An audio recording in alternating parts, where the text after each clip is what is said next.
The sky above Constantinople was quiet, almost reverent. Inside the city walls, prayers echoed in dozens of tongues. Greek, Latin, Armenian, Slavic, each voice knew what was coming. Outside, a sea of torches flickered across the hills. 100,000 men stood ready. At the Hagia Sophia, priests lit candles one last time. Some wept. Others stared blankly at the walls, now hollow echoes of a dying empire. And yet, in that moment, no cannon fired, no sword struck. Just the wind. This was the last breath of Byzantium, a 1,000-year empire about to be erased by morning. Daylight fades over Theodosian walls. They stretch like a scar, 3 layers of stone, brick, and sweat, carved into the western edge of the city. For 1,000 years they held firm, against Persians, against Arabs, against fire, flood, and treason. Every time a storm rose, the walls stood, but not this time. On the other side, Sultan Mehmed II stands atop a hill, just 21 years old. He watches the city with cold determination. Not greed, not revenge, just inevitability. The red apple, he calls it, the symbol of global dominion. He's not here for plunder. He's here for history. Behind him, the largest cannon the world has ever seen, the Basilica, sits coiled like a beast.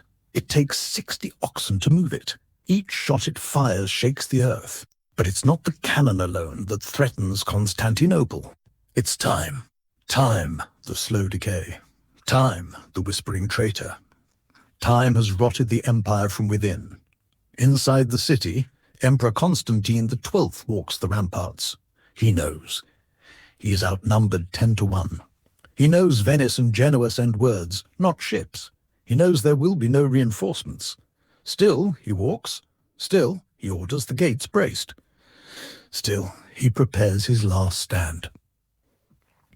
Down below, ordinary citizens gather icons, kiss relics, murmur prayers. Some bury coins under floorboards. Others seal letters to loved ones they'll never see again. Even the pigeons seem to hesitate before flying. And yet, the walls still stand. It's not just a wall of stone. It's a wall of belief. The belief that God would never let Constantinople fall. The belief that the Queen of Cities was eternal. That belief is about to meet Mehmed's cannon. Before he was a sultan, before he raised a cannon or commanded armies, Mehmed was a boy with books, a boy with maps, a boy obsessed with Rome. In Edirne, his tutors taught him Arabic, Persian, Turkish, Greek, Latin. He devoured histories of Alexander, Caesar, and Constantine. His favorite, the story of the city that linked east to west, Constantinople. He who conquers Constantinople, one prophecy said, shall be the master of 2 worlds. Mehmed believed it, not as ambition, but as identity.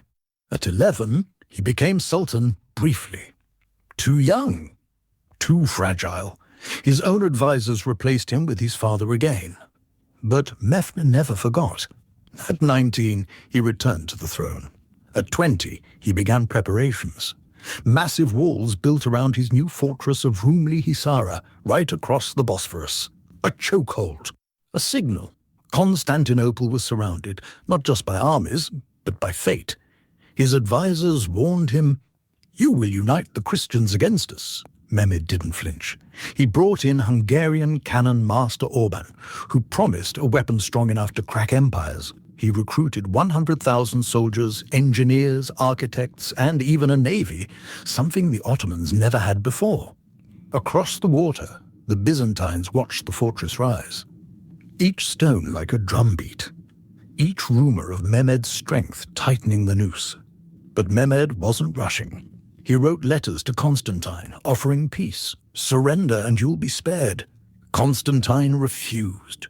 To surrender this city, the emperor said, would be to betray God. So Mehmed waited, and then marched. April 6th, 1453, the siege begins. For 50 days, the ground shakes with cannon fire. But the city doesn't break. Every hole is patched. Every assault repelled. Greek fire, boiling oil, crossbows. The defenders use everything. At night, chants echo from both sides. Muslims recite the Quran under torchlight. Christians fill cathedrals with hymns. This isn't just war. It's prophecy. One side believes it's fulfilling it. The other side believes it's resisting it.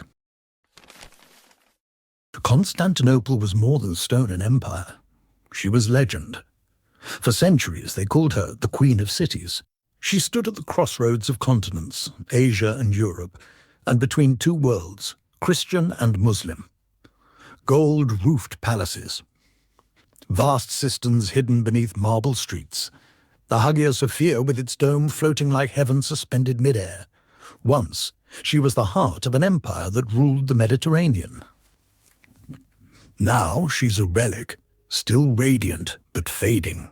In 1453, her population has shrunk to barely 50,000, a shadow of a city built for 1 million. Entire districts lie in ruin, aqueducts broken, gardens overgrown. But even in decay, she holds something no army can take: faith. Inside her walls, the Orthodox Church holds power beyond politics. Monks chant prayers that haven't changed in centuries. Icons are kissed with trembling lips. They believe Constantinople cannot fall, not because of strategy or walls, but because of destiny. According to prophecy, an angel will descend from heaven with a flaming sword and drive the invaders away. Until then, the faithful hold on. Emperor Constantine VIII knows this hope is fragile. He moves through the city daily, not just to inspect defenses, but to be seen. To remind the people they still have a Iliad. He is not like the emperors of old, no gold-stitched robes or lavish processions. He wears armor, eats with soldiers, sleeps in his Venetian and Genoese mercenaries guard the outer walls. Ships are chained across the Golden Horn to block the Ottoman navy. Food is rationed. Tunnels are dug beneath the walls in case of sabotage. But it's not enough. Mehmed's forces bombard the walls day and night. Sometimes it's not the cannonballs that do the most damage, but the silence between them. Every pause stretches into dread. When the smoke clears, the people rush to see, is the wall still there? Is the dome still standing? Are we still alive? Every morning they rise with that same question. And every night, they kneel under candlelight, praying for the city that once ruled the world, and now waits to be judged by it. Constantinople's enemies didn't all stand outside the walls.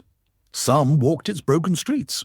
Whispers moved faster than soldiers about food shortages, bribes for bread, traitors in high places. The people feared Mehmed's army, but they feared hunger more.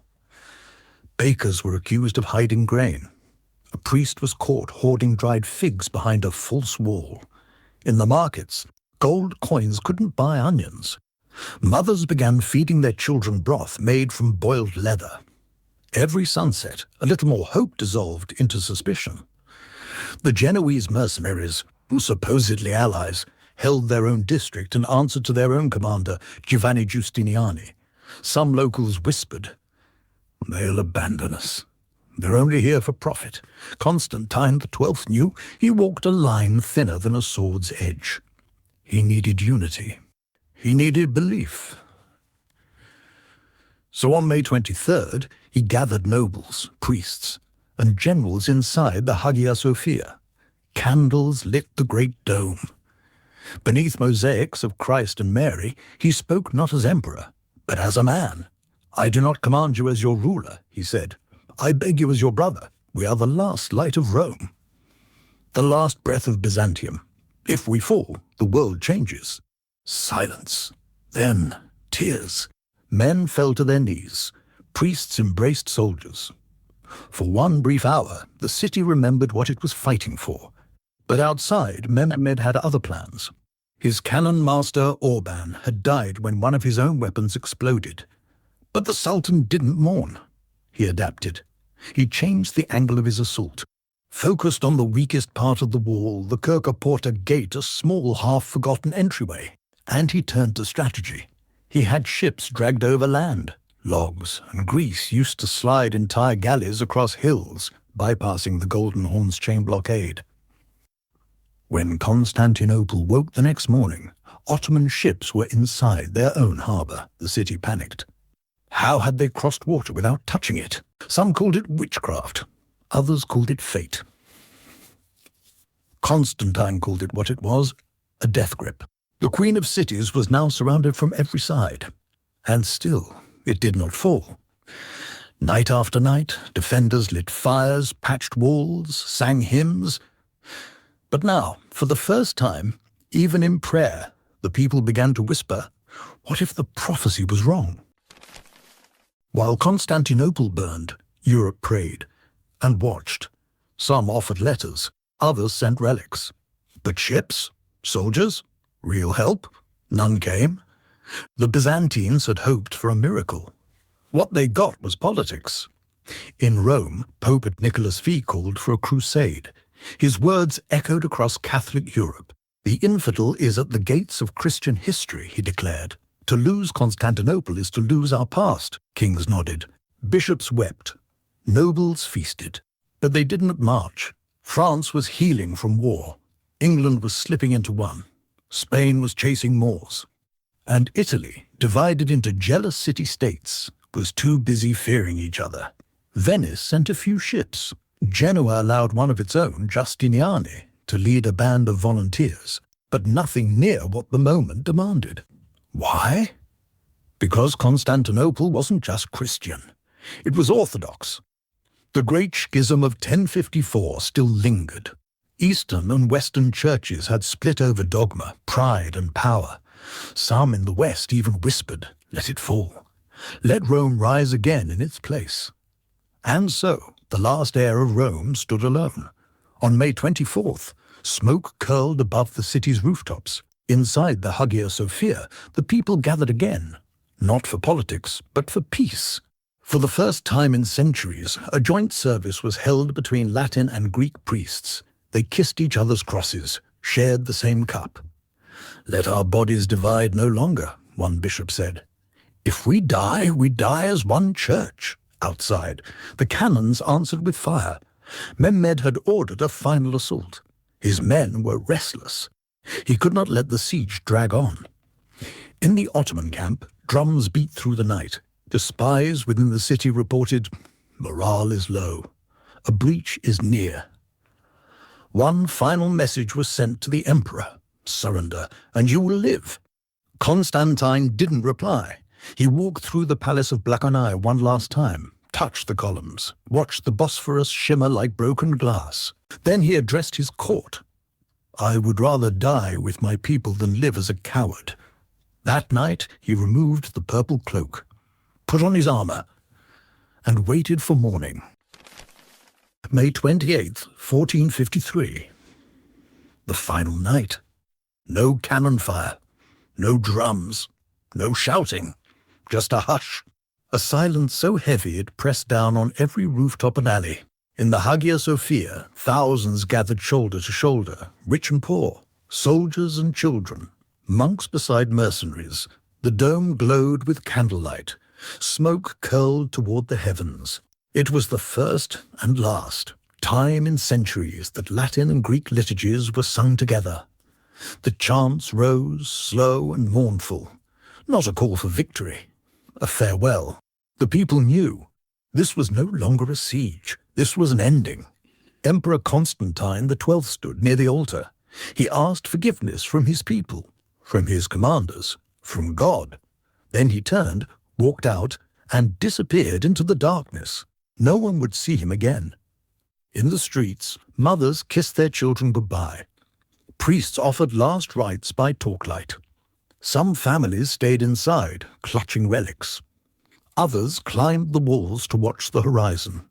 And there, flickering like a sea of fire, was the Ottoman camp.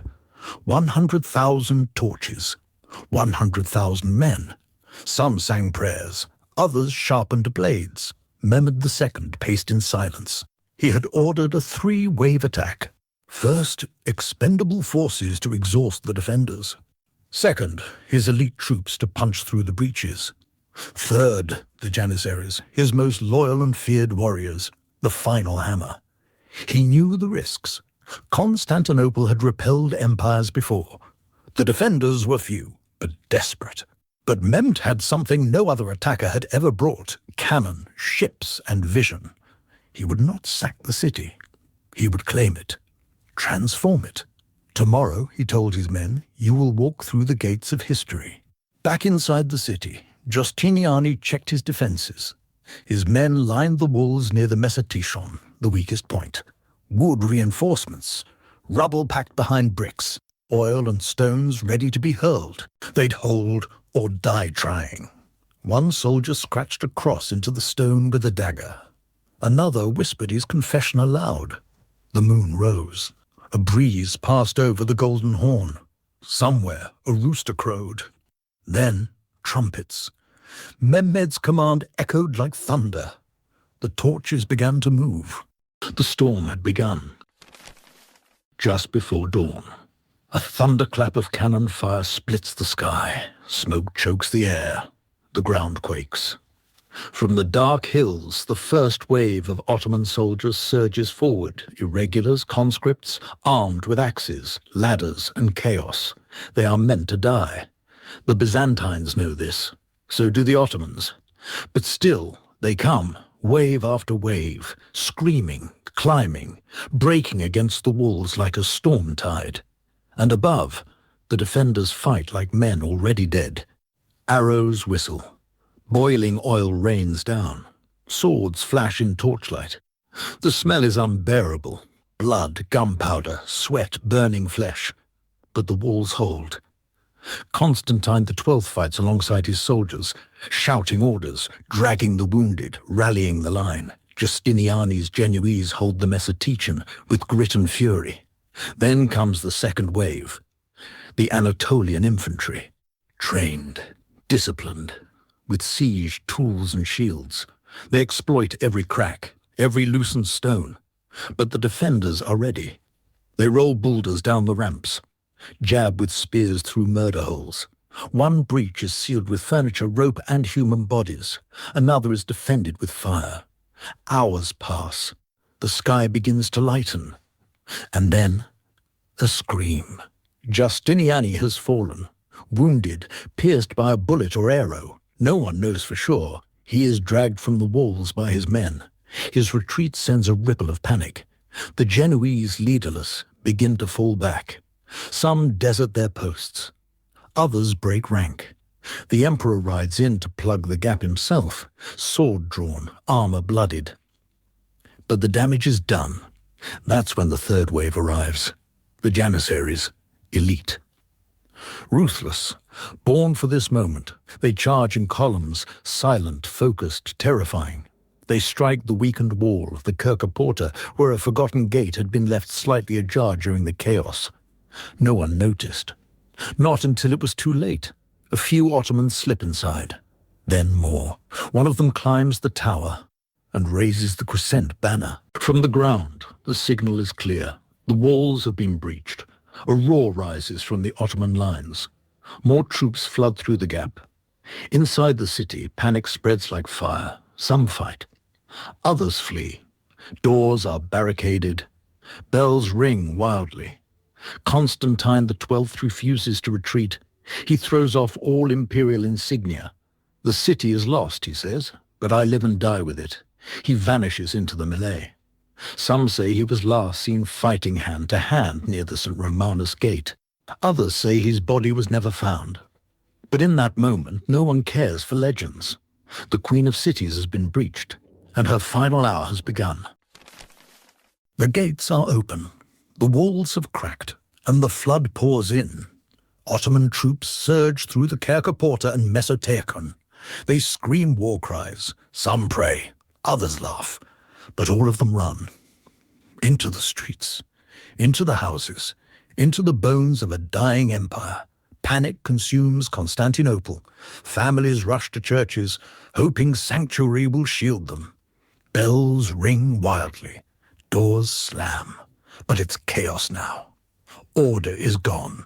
In the Hagia Sophia, thousands pack the aisles. Men, women, children, clinging to icons, chanting prayers through tears. God will not let his house fall, they whisper. Then the doors burst open. Armed men pour in. The chanting stops. Swords raise. Screams follow. The sanctuary is no longer sacred. Elsewhere, fire breaks out. Warehouses burn. Libraries. Homes. The palace of Blashanai is ransacked.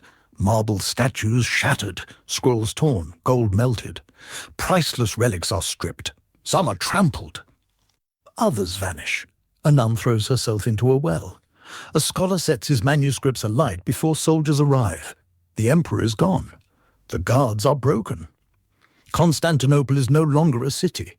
It is a ruin, consumed in smoke, sorrow, and disbelief. And then Mehmed enters. He does not run. He rides slowly through the gate of Carisius, his white horse stepping over rubble and bodies. His men cheer. But Mehmed does not. He surveys the destruction, the fire, the looting, the screams. Then he speaks. This is not a conquest, he says, but a crown. He orders his soldiers to stop the pillaging. Many don't hear. Some don't listen.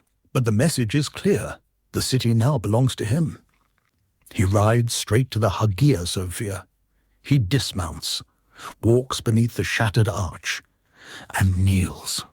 One of his men climbs the half-broken dome and calls the adhan, the Muslim call to prayer. For the first time in 1,100 years, Christian liturgy is silenced. The great church becomes a mosque, and just like that, the Roman Empire ends. Morning breaks over a different world.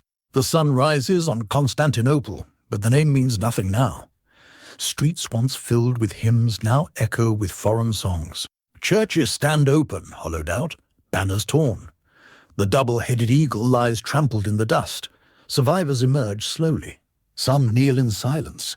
Others gather what they can carry, a ring, a coin, a torn page from a sacred book.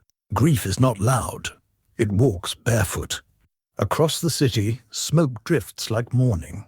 Entire families are missing. Entire histories burned. At the imperial palace, shattered columns mark the end of a 1,000-year dream. But for Mehmed II, this is not ruin, it is rebirth. He orders the city cleaned, the fires put out. He walks its broken streets, not as a destroyer, but as a ruler. You are now my people, he says to the trembling crowds. You will be protected. And then he does the unthinkable. He names the city the new capital of the Ottoman Empire, not destroyed, transformed. Craftsmen are brought in, scholars invited. Mosques are planned, markets reopened.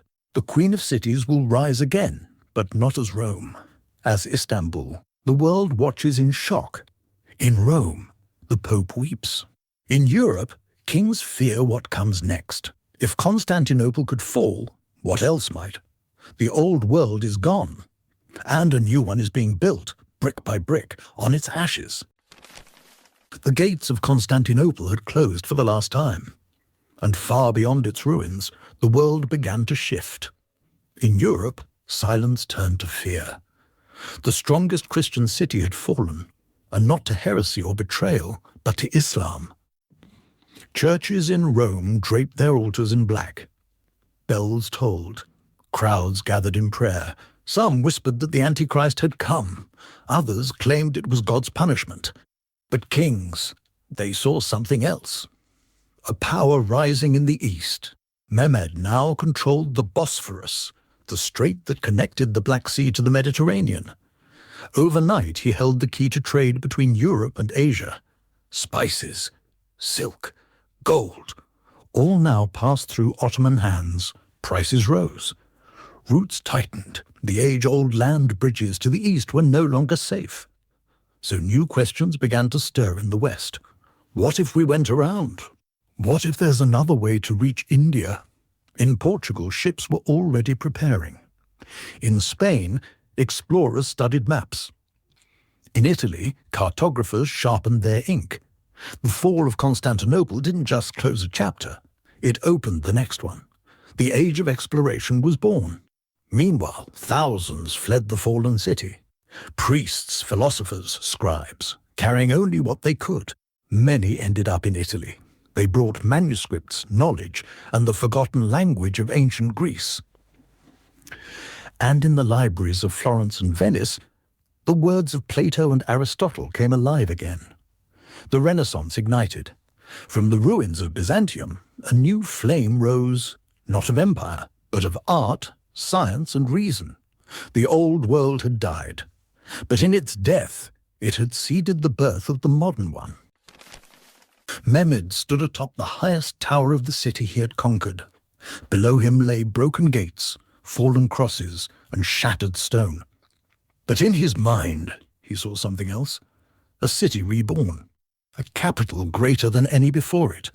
Not Roman, not Byzantine, but his. He did not erase its past. He absorbed it. Greek architects were hired to restore the aqueducts. Italian artisans repaired palaces. Islamic scholars filled the old forums with new ideas.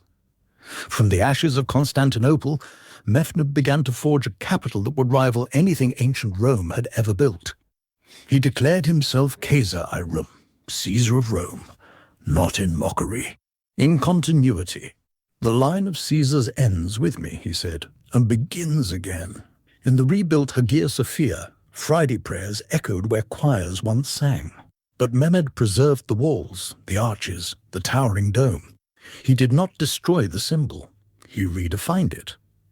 Within a decade, Istanbul would become one of the largest, richest, and most diverse cities in the world. Christian, Jew, and Muslim, merchant, scholar, builder. This was not just conquest. It was inheritance. Mehmed ordered scholars to translate ancient texts. He sent envoys to Persia, Egypt, even Italy, collecting ideas, languages, and laws. He saw empire not just as power, but as knowledge. Constantinople had once connected continents. Now, Istanbul would do the same, but under a different flag, a different name, a different future. A future that still echoes today. In every map, in every port, in every corner of the world touched by that single turning point, the fall that became a beginning. Constantinople had fallen, but Byzantium refused to vanish. In the mountains of Greece, in the monasteries of Mount Athos, in the halls of Russian princes, the legacy lived on. Monks continued their chants. Icons were hidden, smuggled, preserved. Refugees carried pieces of the empire with them, not in their hands, but in their minds. The laws, the language, the faith. They whispered stories of the last emperor, Constantine D.C. He vanished into battle, his body never found. Some said he survived. Others claimed he would return, turned to marble beneath the city, waiting for the day Constantinople would rise again. It became legend. Not because it was true, but because the people needed it to be. Across Orthodox lands, a new phrase appeared. Moscow is the third Rome. The first had fallen. The second had been taken. But the third, Russia, would carry the flame. Tsars crowned themselves with Byzantine rituals. Priests wore robes modeled after those of Constantinople. The empire had died, but its soul had crossed borders. Its laws shaped Russia. Its theology guided the Eastern Church. Its scholars revived the West. Byzantium was no longer a place on a map. It had become something harder to conquer. An idea? And ideas, once loosed upon the world, do not fall. They evolve. And they endure. In the years that followed, the dust settled. The fires were put out, the bodies buried. The scars began to fade. But the city remained, changed, not erased. Under Mehmed II, Constantinople became Istanbul, not just a capital, but a vision. Mosques rose beside old churches. Minarets pierced the skyline where domes once reigned alone. Markets buzzed. Ships filled the harbors. Languages from 4 continents echoed in its streets. It was no longer Greek, no longer Roman, no longer Byzantine. It was something new, Ottoman. Yet even that label couldn't contain it. Istanbul became a crossroads of empires, absorbing the genius of the Greeks, the laws of Rome, the poetry of Persia, the wealth of Africa, the trade of Asia. Mehmed built libraries, schools, hospitals. He invited Jews fleeing the Inquisition. He restored churches and converted others, not to destroy, but to preserve. In time, the city became the heart of a new golden age, a place where science, architecture, and philosophy flourished. A place that ruled, yes, but also inspired. People came not just to conquer, but to learn. And still, beneath the stones and shadows, remnants of Byzantium whispered through the cracks, the mosaics beneath layers of paint, the streets that followed ancient lines. The names, Galata, Blashanai, Hagia, still spoken. The soul of the old city didn't vanish. It adapted. And in doing so, it taught the world something subtle, something powerful. That, even after empire, a city can live again.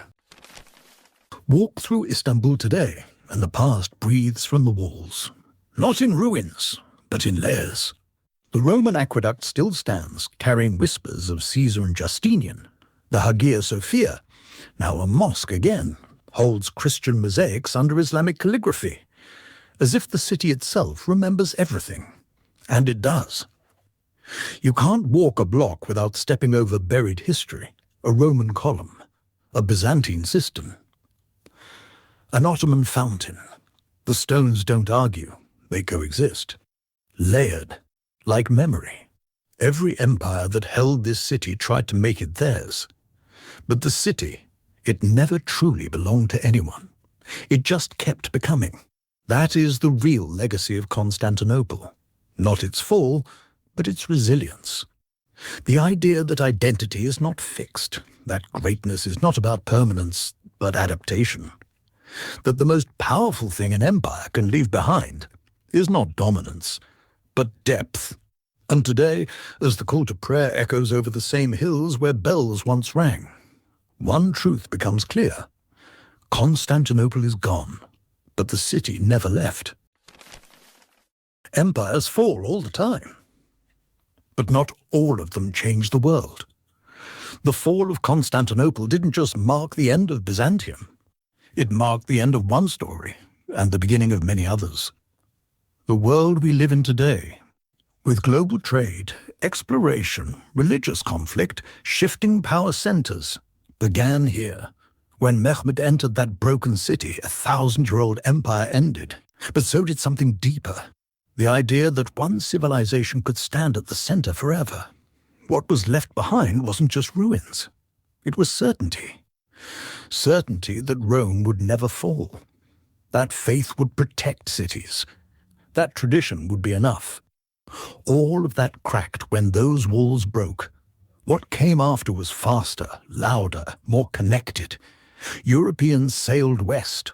Ottomans pushed east. Cultures collided. Religions clashed. Borders blurred. And the age of exploration, conflict, empire, and science rose from the rubble. So what was left behind?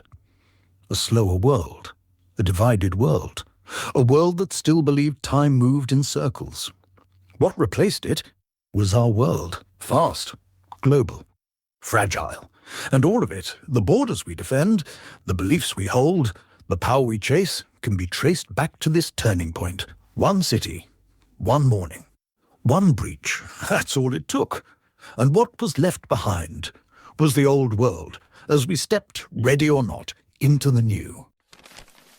Some cities are born to rule. Others are born to endure. Istanbul, Constantinople, has done both. It has been Greek, Roman, Byzantine, Ottoman. It has spoken Latin, Greek, Arabic, Turkish. It has heard church bells, prayer calls, poetry, cannon fire, and silence. And through it all, it remained one thing, a bridge between East and West, between past and future, between memory and reinvention. It is not a city frozen in time. It is a city made of time. You can stand on one of its hills today and see a Roman aqueduct beside a metro line. You can walk from a 6th century cistern into a 21st century cafe. It is layered, not lost. Its stones carry stories that empires tried to silence. But stones do not forget. In every arch, every echo, every uneven cobblestone, there is a reminder. This was once the center of the world. And maybe, in some ways, it still is. Because while power moves, and names change, and flags rise and fall, Istanbul remains. Not as a monument to one civilization, but as proof that the greatest stories are not the ones that endure untouched, but the ones that survive through change. History rarely warns us when it's about to change. It doesn't raise flags. It doesn't slow down. It shifts suddenly and silently until you realize everything familiar is already gone. That's what happened in Constantinople. For centuries, the world turned with that city at its center. It connected continents, balanced faith and empire. Its fall didn't just bring down walls, it broke the rhythm of the old world. And something else began. In the east, the Ottomans surged forward, claiming power, trade, territory. In the west, fear turned into fire. New maps were drawn, ships built, armies raised. A race began to explore, to expand, to dominate. None of that was coincidence. The world didn't simply move on after Constantinople. It accelerated. Before 1453, history crawled. After 1453, it ran. This was the moment the medieval world ended and the modern one began. Not because a city fell, but because it was that city. Because it held too much, and when it broke, the weight of everything it carried fell into motion. Knowledge spilled westward. Trade routes collapsed and reformed. Faith was tested. Power shifted. And in the chaos of that one moment, people everywhere realized a truth they couldn't unsee. That nothing is too great to fall. And nothing falls without leaving a crack in the world behind it. Some stories echo because they're told. Others echo because the world still lives in their shadow. The fall of Constantinople wasn't just a chapter in history. It was a hinge, one that closed the ancient world and swung open the door to everything that came next. Exploration, colonization, empire, revolution, the map you live on, the systems you're part of, the fears that shape nations. They all trace a line back to that breach in the wall, that gate flung open, that moment when the world changed direction and never turned back.